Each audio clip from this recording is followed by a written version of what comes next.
अस्सलाम वालेकुम। कैसे हैं आप सब लोग? उम्मीद करती हूँ ठीक ठाक होंगे, खुशबाश होंगे। मेरी दुआ है अल्लाह ताला आप सब लोगों को खुश रखे, आबाद रखे। दोस्तों, आज की वीडियो एक स्टूडेंट की रिक्वेस्ट पर है। ठीक है, शी हैज़ रिक्वेस्टेड कि पास्ट पेपर 2017 स्प्रिंग उसकी शुरू के 4 सवालात को एक्सप्लेन कर दूँ। ठीक है, तो दोस्तों वो सवालात जिनके जवाबात बुक में मौजूद हैं उनके भी मैं सिर्फ कॉन्सेप्ट ही क्लियर करूँगी, और वो जवाबात जो कि बुक में मौजूद नहीं हैं उनके मैं डिस्क्रिप्शन में लिंक दे दूँगी। ठीक है, आप लोग वहाँ से देख लीजिएगा। तो चलिए स्टार्ट करते हैं। पहला सवाल है, what is the purpose of teaching science eight primary level, in what way science is developmental. ठीक है, तो इसमें आपने इंट्रोडक्शन में सबसे पहले साइंस की अपनी थोड़ी सी अहमियत बयान कर लेनी है। ठीक है, उसके बाद क्योंकि बाकी पूरा सवाल ही बेस करता है साइंस की इम्पोर्टेंस प्राइमरी लेवल पर। तो दोस्तों, पहले देख लेते हैं कि साइंस एजुकेशन की का एम क्या है, उसका ऑब्जेक्टिव क्या है।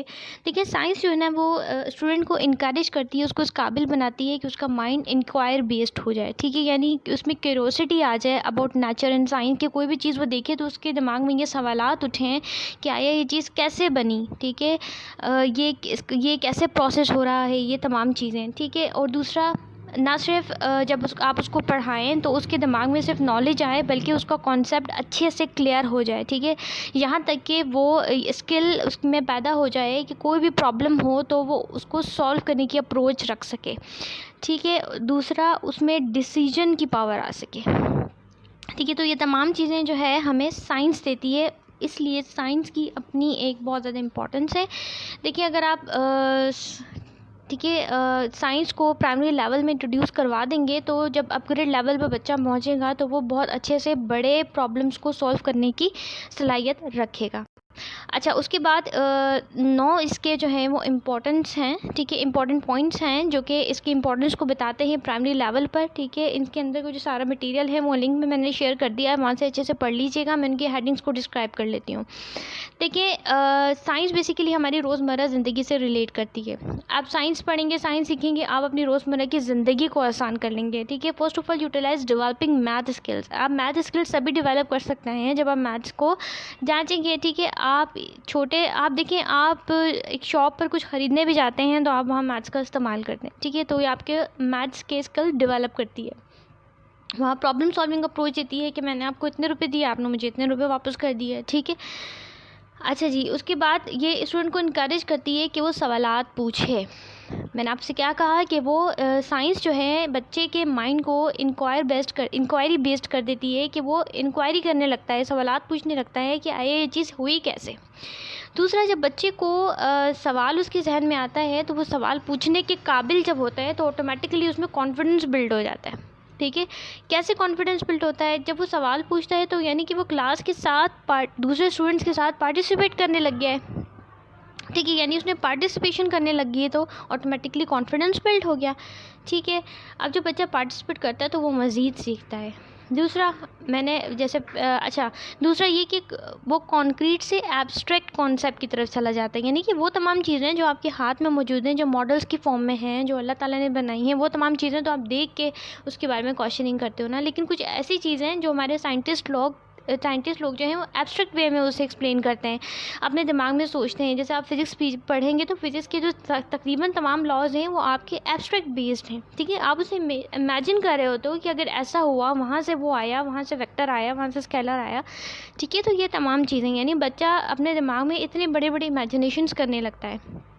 दूसरा, जब आप एक्टिविटी परफॉर्म कर रहे हो तो जब आप बच्चा इंटरेस्ट ले रहा है तो वो क्लास में बोर फील नहीं करेगा। ठीक है, जब आप साइंस पढ़ाएंगे तो आप साइंटिफिक नोटबुक भी यूज़ करें। जब आप साइंटिफिक नोटबुक यूज़ करेंगे तो उसमें साइंटिफिक टर्म्स आएंगी। ठीक है, फंडामेंटल्स बेसिक्स आप साइंस की उसे इसी लेवल पे पढ़ा दोगे। जब अपग्रेड लेवल पर जाएगा, जब बड़े बड़े चीज़ों को सॉल्व करने लगेगा। ठीक है, यानी कि मैं आपको मिसाल ये दे देती हूँ। देखिए, हम प्रिंसिपल लॉज जो हैं वो छोटी क्लासेस में पढ़ लेते हैं। ठीक है, जैसे कि आर्शिमिडीज प्रिंसिपल अगर हमने याद कर लिया छोटी क्लास में, जब हम बड़ी क्लासेस में जाएंगे तो हमें एक प्रॉब्लम दे दी जाएगी, तो आप बताइए कि एक बोट कैसे तैर रही है पानी में। ठीक है, तो ये आर्शिमिडीज प्रिंसिपल है, तो उसको एक्सप्लेन करने के काबिल आप तभी बनेंगे ना जब आपने लॉ सीखा होगा, प्रिंसिपल सीखा होगा। ओके, बच्चा इंडिपेंडेंट इन्वेस्टिगेशन के काबिल हो जाता है। ठीक है, जब उसके जहन में सवाल आता है, जब वो ठीक है पूछता है तो वो इंडिपेंडेंट हो गया ना इन्वेस्टिगेशन के। अच्छा जी, दूसरा उसका माइंड डेवलप होता है, न्यू न्यू वोकेबलरी याद करता है। साइंस, क्योंकि हर एजुकेशन की, हर साइंस की जो ब्रांच है उसकी अलग लैंग्वेज है, उसकी अलग वोकैब है, ठीक है। आप स्टूडेंट्स को ये बताएं कि वो साइंटिस्ट हैं, आप उस लेवल पर उन्हें लेकर आएँ, उनके माइंड मेकिंग इस तरह से करें, ठीक है।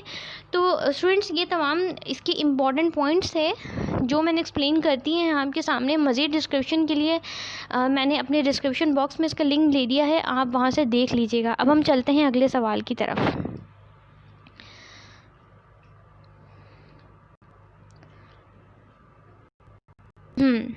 अगला सवाल है हमारा, discuss the taxonomy of educational objectives of affective domain as provided by BS Bloom and associates, ठीक है।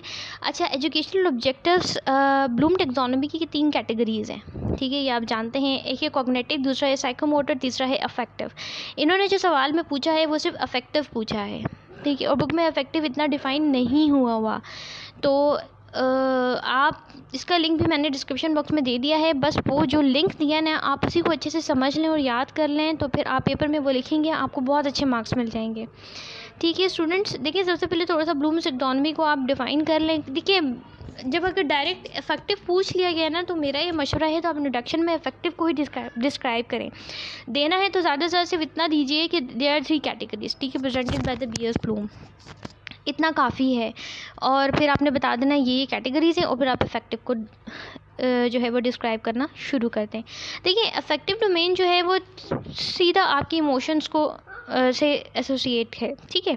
उसमें वैल्यूज़ को बयान करते हो, उसमें एंथुसिज्म का जिक्र आता है, उसमें अप्रिसिएशन का, उसमें एटीट्यूड्स का, उसमें मोटिवेशन का, ये तमाम चीज़ें उसमें इन्वॉल्व होती हैं, ठीक है। ये बहुत ज़्यादा अच्छा और मज़े का है इफेक्टिव डोमेन। अगर आप पढ़ेंगे तो आपको बड़ा अच्छा लगेगा, क्योंकि हमारी ये सोशल से रिलेटेड है सारा, ठीक है। लोगों के साथ आप कैसे बिहेव करते हो, ये तमाम चीज़ें। देखिए, इसकी 5 कैटेगरीज फर्दर हैं इफेक्टिव डोमेन की, जो कि लिंक में दे दी है मैंने आपको, ठीक है, बुक में भी मौजूद है।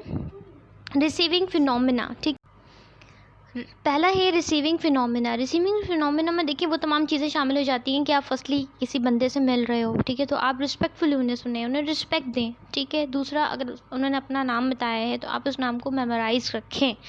कल को जब वो आपको बिल्कुल ग्रीट करेगा, फर्स्ट टाइम आपको मिलेगा, अच्छे से मिलेगा, तो फिर आप उसको उसके नाम से ही रिकॉल करें, तो उसको उस चीज़ में खुशी होगी। ये रिसीविंग फिनोमिना की एक एग्जांपल है।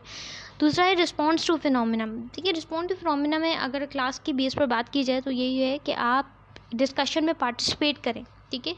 टीचर पढ़ा रहा है, बच्चे क्वेश्चंस पूछ रहे हैं, तो आप उसमें पार्टिसिपेट करें, ठीक है। आप प्रेजेंटेशंस हैं, ठीक है, जो रूल्स हैं आप उनकी रिस्पेक्ट करें। तीसरा है वैल्यूइंग। वैल्यूइंग जो है देखिए वो डेमोक्रेटिक प्रोसेस पर बेस करता है। वो ऐसे कि देखिए अगर आपके कल्चर में मुख्तलिफ़ किस्म के लोग रहते हैं, वो ठीक है, उनकी मुख्तलिफ़ लैंग्वेजेस हैं, तो आप सबको रिस्पेक्ट देंगे, ठीक है। जमहूरियत आ जाती है, ठीक है, ये डेमोक्रेटिक प्रोसेस आ जाता है, ठीक है। प्रॉब्लम सॉल्व करने पर जो है वो फोकस करें, उनके आइडियाज़ डेवलप करें, वो दें, ठीक है, वो प्रेजेंट करें, डिफरेंट प्लान्स को इंट्रोड्यूस करवाएं, ठीक है। अब ये ऑर्गेनाइजेशन की बेस पर है, फैमिली की बेस पर है, सोसाइटी की बेस पर है, ये तमाम चीज़ों में एप्लीकेबल हो जाता है। चौथा है ऑर्गेनाइजेशन, ठीक है। अब इसमें ही आ जाता है ऑर्गेनाइजेशन की अब बात करते हैं तो, या फैमिली की भी बात करते हैं तो, हर किसी पर कुछ ना कुछ रिस्पॉन्सिबिलिटीज़ होती हैं, ठीक है।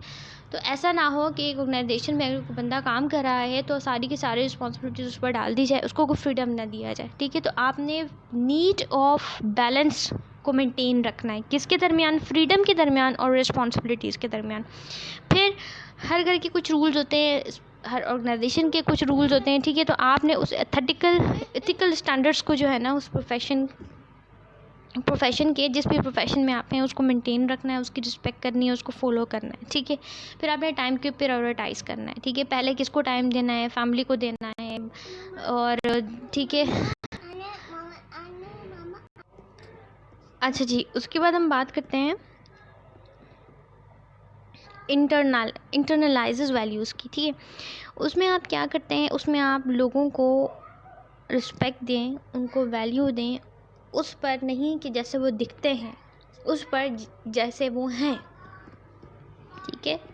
ये बहुत बड़ी बात है कि जो जैसा दिख रहा है ना, आप उसको, हम लोग यही कर रहे होते हैं, एक अच्छा बंदा सूट मूड में आ गया तो आप उसे ज़्यादा इंपॉर्टेंस दे रहे होते हैं, चाहे वो अंदर से जैसा भी हो। एक वो बंदा जिसने अच्छे कपड़े नहीं पहने हुए, ठीक है, क्योंकि उसकी इनकम इतनी नहीं है, तो आप उसे इतनी वैल्यू नहीं दे रहे होते। तो आपने वैल्यू देनी है लोगों को उन इस बात पर कि जैसे वो हैं, क्या वो हैं, ना कि ये क्या वो दिखते हैं। आप एक ऑर्गेनाइजेशन में काम कर रहे हैं, तो अगर वहाँ ग्रुप एक्टिविटीज़ हो रही हैं, टीम वर्क हो रहा है, तो आपने उसमें पार्टिसिपेट करना है, आपने लोगों को कोऑपरेट करना है। ठीक है, आपने जो एथिकल प्रैक्टिसेस है ना, उसके साथ प्रोफेशनल कमिटमेंट शो करनी है। ठीक है, अगर ऑर्गेनाइजेशन की बात करते हैं तो वहाँ के जो स्टैंडर्ड्स रूल्स हैं, आपने वहाँ कमिटमेंट शो करनी है। ठीक है, ये सारी चीज़ों का आपने ख्याल करना है। तो देखिए, ये ब्लूम्स टैक्सोनॉमी के ये 5 पॉइंट्स थे। ठीक है, 5 कैटेगरीज थी जो मैंने शॉर्ट वे में आपको एग्जांपल के थ्रू डिस्क्राइब कर दी है। इंशाल्लाह ताला जब लिंक में आप जाएंगे, सवाल समझेंगे, आपको बहुत अच्छे से समझ में आ जाएगा। अब आगे बढ़ते हैं। तीसरा सवाल है, explain problem solving approach with the help of examples. देखिए, ये जो सवाल है ना, आपकी बुक में मौजूद है पेज नंबर 144 पर। बहुत ही आसान है, बहुत ही आसान है। अच्छा, इस बुक में मैं आपको एक मज़े की बात बताऊं कि अगर आप मीनिंगफुल लर्निंग को अच्छे से समझ लेंगे ना, आप इस बुक के काफ़ी ज़्यादा सवालात खुद से करने के काबिल हो जाएंगे। अब problem solving method of teaching में भी यही है।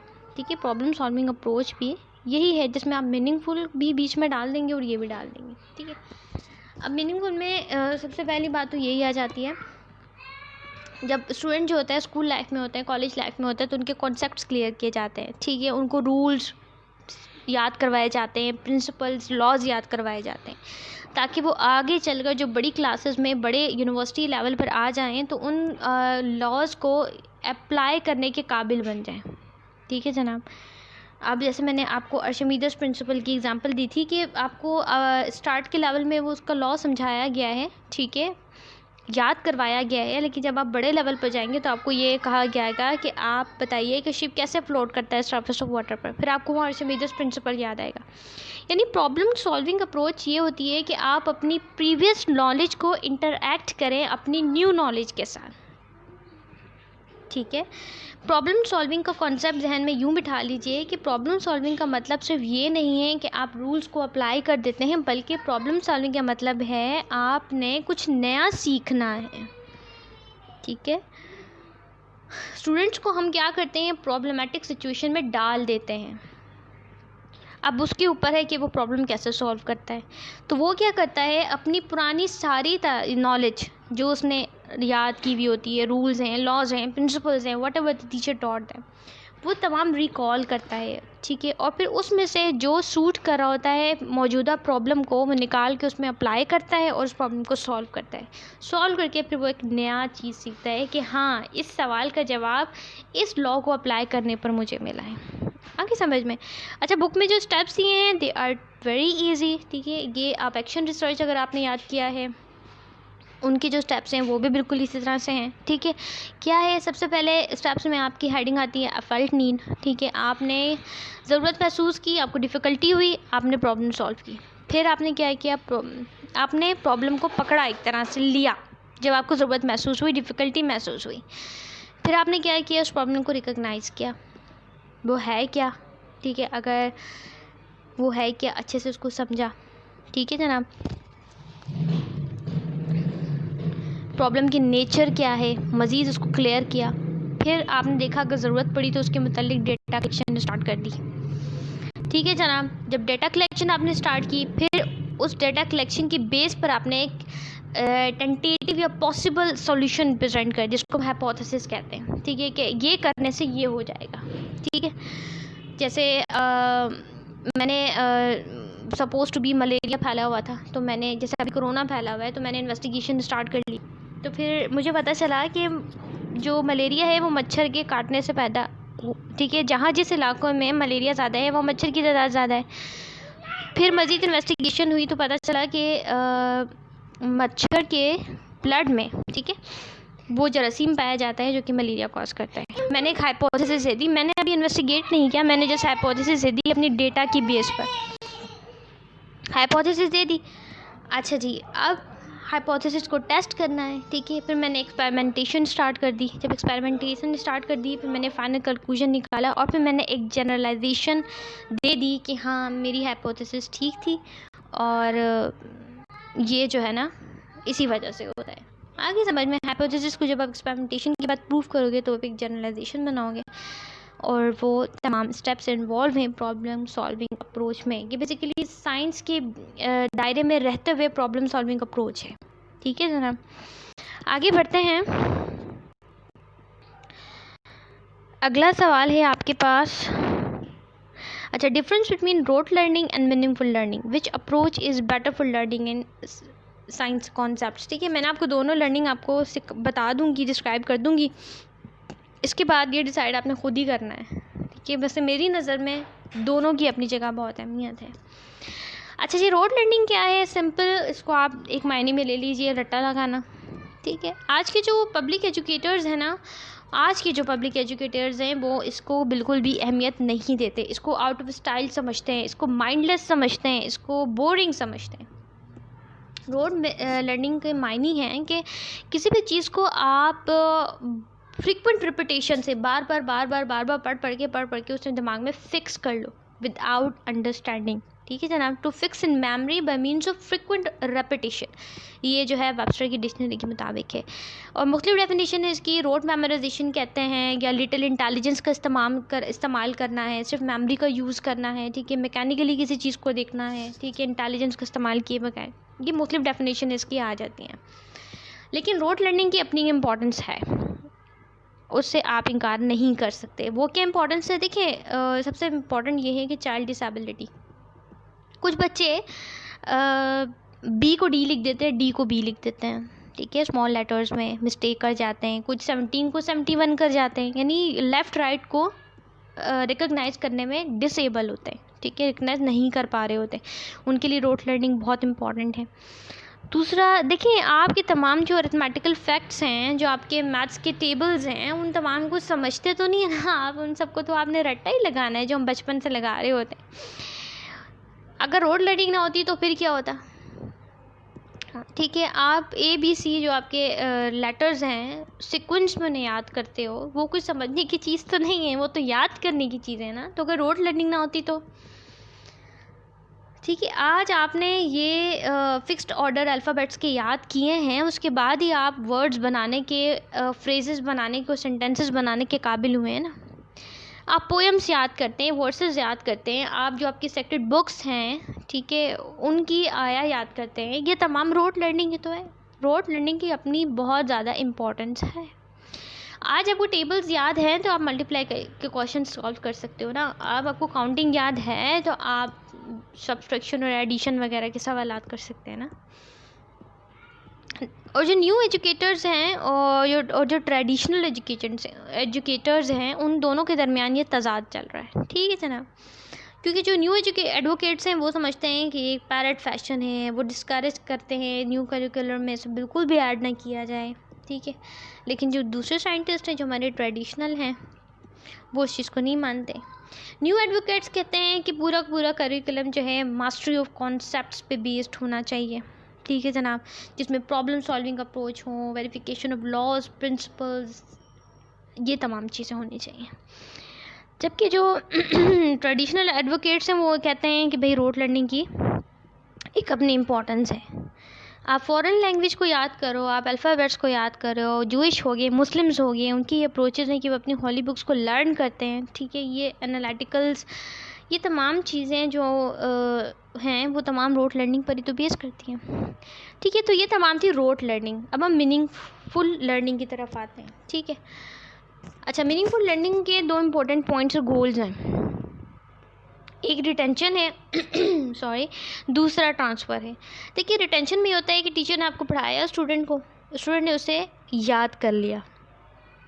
ठीक है, ability to remember material in same way as it was presented during instruction के दौरान जैसा बच्चे को पढ़ाया जाएगा, बच्चा वैसे अपने दिमाग में बिठा ले। अब ट्रांसफ़र में क्या है? दूसरा जो उसके एजुकेशनल गोल है, मीनिंगफुल लर्निंग का एक एजुकेशनल गोल है रिटेंशन, दूसरा है ट्रांसफ़र। बुक खोलिए, पढ़िए, आपको सब सही से समझ में आ जाएगा। मैं इसलिए समझा रही हूँ ताकि आप जब पढ़ें तो आपका टाइम ज़्यादा ज़ाया ना और अच्छे से समझ में आ जाए। ट्रांसफ़र में ये होता है कि ना सिर्फ बच्चा उसको याद करता है, बल्कि उसी चीज़ को अपनी न्यू प्रॉब्लम सॉल्विंग अप्रोचेस में अप्लाई भी करता है। ठीक है, और यानी कि लर्निंग को एक तरह से फैसिलिटेट कर रहा है ना वो बच्चा। ठीक है, अब मैं एग्जांपल देती हूँ। जैसे रिटेंशन में आप ये समझ लीजिए कि मुझे किसी को रिटेंशन का अगर टेस्ट दिया जा रहा है तो उसमें ये कहा जा रहा है कि आप ओहम्स लॉ बताएं, वो ओहम्स लॉ क्या है। उसने रटाई ओहम्स लॉ की स्टेटमेंट लिख दी, तो ये रिटेंशन हो गया। दूसरा, अगर मैं ये एक बच्चे को टेस्ट देती हूँ कि आप जो इलेक्ट्रिकल सर्किट है उसे इस तरह से अरेंज करें कि रेट ऑफ फ्लो मैक्सिमम हो सके, ठीक है, as much as you can, तो ये ट्रांसफ़र टेस्ट है। यानी उसने जो एजुकेशन लर्न की है उसको अप्लाई करके कर रहा है और अपने प्रॉब्लम सॉल्विंग अप्रोच में अप्लाई कर रहा है और एक एजुकेशन को, लर्निंग को फैसिलिटेट कर रहा है। ठीक है जनाब, एक तो ये मेन कॉन्सेप्ट हो गया रिटेंशन और ट्रांसफ़र के। अब आप वो पैराग्राफ पढ़ेंगे आपको सही से समझ में आ जाएगा। आगे चलते हैं। लर्निंग सिनेरियोज़ में 3 एग्जांपल्स आती हैं, एक नो लर्निंग, एक है रोट लर्निंग और एक है मीनिंगफुल लर्निंग। ठीक है, अब ये कॉन्सेप्ट बिठा लीजिए, फिर इसके मुतालिक कोई भी सवाल आएगा ना आप हल कर सकते हैं। देखिए, नो लर्निंग में यही है कि टीचर ने चैप्टर पढ़ाया है, बच्चे ने उसको ओवरलुक किया है, ठीक है, और अब वो उसके दिमाग से निकल गया। अब वो ना रिटेंशन टेस्ट दे सकता है क्योंकि उसने रटा नहीं लगाया, कुछ समझा ही नहीं, और ना वो ट्रांसफ़र टेस्ट दे सकता है। जब रिटेंशन नहीं है तो ट्रांसफ़र तो दूर की बात। दूसरा रोट लर्निंग आता है, जिसमें टीचर ने पढ़ाया, बच्चे ने मेमोराइज़ तो कर लिया लेकिन अंडरस्टैंड नहीं किया, ठीक है, प्रैक्टिकली परफॉर्म नहीं किया, अंडरस्टैंड नहीं किया, प्रॉब्लम सॉल्विंग अप्रोच में उसे अप्लाई नहीं किया, तो वो रोट लर्निंग में रिटेंशन आ जाता है। ठीक है, यानी रिटेंशन बेसिकली रोट लर्निंग कहलाता है। तीसरा है ट्रांसफ़र, मीनिंगफुल लर्निंग, यानी उसने जो एजुकेशन लर्न की उसका सेंस निकालेगा, make sense out of it. कैसे? यानी वो बच्चा रिटेंशन टेस्ट भी पास करेगा और ट्रांसफ़र टेस्ट भी पास करेगा। आगे समझ में? तो ये मीनिंगफुल लर्निंग कहलाती है। होपफुली मीनिंगफुल लर्निंग का कॉन्सेप्ट आपको अच्छे से अब समझ में आ गया होगा। अच्छा, एक साइंटिस्ट हैं ऑसोबेल, जो कि मीनिंगफुल लर्निंग पे बहुत ज़्यादा फोकस करते हैं और वो कुछ इस तरह से एक्सप्लेनेशन देते हैं। वो ये कहते हैं कि मीनिंगफुल लर्निंग तभी होती है जब आपकी एग्जिस्टिंग नॉलेज को आप इंटरेक्ट करते हो अपनी न्यू लर्निंग में। ठीक है, वही प्रॉब्लम सॉल्विंग अप्रोच की बात आ गई, मीनिंगफुल लर्निंग भी वही है। ठीक है, ऑसोबेल जो बयान करें। अब देखिए, सवाल किसी तरह भी आ सकता है, या तो डायरेक्ट प्रॉब्लम सॉल्विंग अप्रोच पूछ सकते हैं, डायरेक्ट मीनिंगफुल लर्निंग पूछ सकते हैं, या फिर वो ये पूछ सकते हैं कि ऑसोबेल का कॉन्सेप्ट क्या था। तो आपने फिर इन दोनों को मर्ज करके ही बयान करना है। ठीक है, वो ऑसोबेल यही तो कह रहा है, वो कह रहा है कि तमाम आपका कॉग्निटिव स्ट्रक्चर पे मौजूद होता है। आपका तमाम कॉग्निटिव स्ट्रक्चर ही रिप्रेजेंट करता है कि आपने कितना लर्निंग एक्सपीरियंस मौजूद है और कितना कुछ आप भूल चुके हैं। ठीक है, फिर उन्होंने 3 प्रिंसिपल्स भी बयान किए हैं एक्सपोजिटरी टीचिंग के, वो देख लीजिएगा। और फिर आपकी बुक में जो एंड में समरी होते हैं 3-4 पॉइंट्स, उसको देख लीजिएगा। ठीक है, और दूसरा ये ऑप्टिमल लर्निंग क्या है वो बताया है। वो यही बताया है कि देखें, स्टूडेंट के पास उसके स्केमा में अगर कोई चीज़ फिक्स है ना, प्रीवियसली थोड़ी बहुत नॉलेज है, तो वो अगले जो मटेरियल उसको दिया जा रहा है वो बहुत अच्छे से उसे लर्न कर सकता है।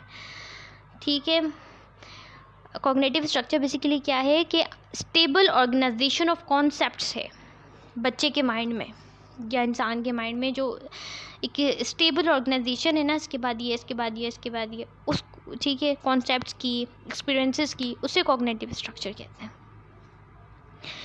तो स्टूडेंट्स, आज की 4 सवालात मैंने आपको एक्सप्लेन कर दिए हैं। उम्मीद करती हूँ आपको अच्छे से समझ में आके होंगे। और 2 लिंक मैं आपको डिस्क्रिप्शन बॉक्स में दे रही हूँ, एक ब्लूम्स टेक्नोलॉजी का, सॉरी टेक्सोनॉमी, और पहला purpose of teaching science eight primary level का। ये दोनों लिंक मैं आपको डिस्क्रिप्शन में दे रही हूँ, आप इनसे भी मदद ले सकते हैं।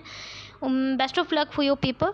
ठीक है, मिलती हूँ एक नई वीडियो, एक नए लेक्चर के साथ। अगर आपको कोई कॉम्प्लिकेशंस आ रही हैं, कोई सवाल समझ में नहीं आ रहा, किसी में परेशानी हो रही है, तो आप कमेंट बॉक्स में ज़रूर लिखिएगा। इंशाअल्लाह ताला मैं टाइम मिलते ही आपको उसका रिप्लाई करूँगी। मिलती हूँ एक नई वीडियो, एक नए लेक्चर के साथ। अल्लाह हाफिज़।